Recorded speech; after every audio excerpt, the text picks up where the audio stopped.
I wanted to do this because this is George Orwell's perhaps masterpiece. And Orwell, as you guys may or may not know, was a voluminous writer. He wrote many great books as well as many great short stories. He's also known for keeping journals, and basically the guy wrote all the time. And he's very eloquent, very thoughtful, and as he shows in books like 1984 and also another one called Animal Farm, he had this ability to understand where our country was headed. And when I say our country, it really um, can be any country, any major superpower today, whether it's the UK or United States, even to some extent China.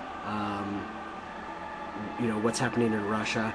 It's all very applicable, and it's one reason why this book is so important and so powerful. Is because you can be reading it in any country in the world virtually. Maybe not Canada. I don't think Canada's ever been known for their political tyranny, but certainly in many powerful nations, this book is applicable. And what's cool about it is he wrote it. Let's see here.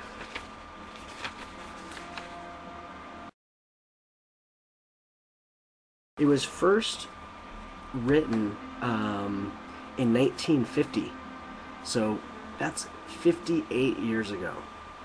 And this book is still super important today. And why? Why is it important, Jeremy? Well, I'll tell you why.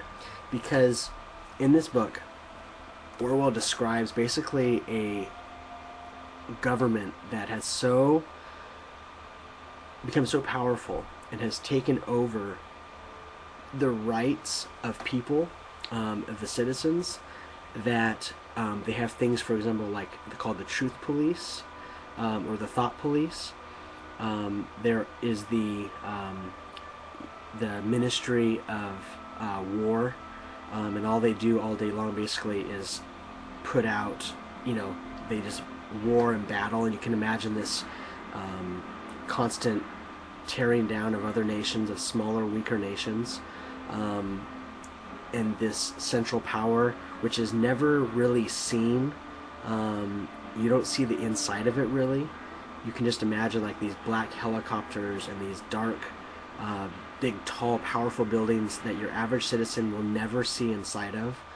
And you get this idea of basically um, a moving towards centralized, powerful government, and a moving away from personal freedom, and the freedom of mankind, and just your average citizen being able to live a life of happiness and um, you know um, to live a normal life, to be creative with art and to express opinions. Instead, there are these cameras everywhere, and even in your own house. And the idea he talks about is Big Brother, and it's Big Brother is watching you, meaning government is watching you. And so imagine right now you're in your room, where you're in front of your computer, wherever you're at right now. Imagine up in the corner is a camera that goes to either Washington or to Parliament, depending on where you live.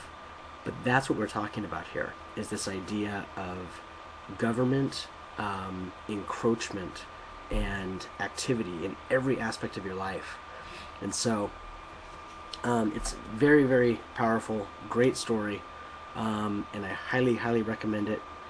Not even so much recommend, I would more urge you. I urge you to go out and read it if you haven't. You'll be better off up here, and you'll understand more about your current place in this world, even though the book was written 58 years ago. That's what's amazing about it. So please go out and give it a shot. George Orwell's 1984. Probably more true today than it was even back then.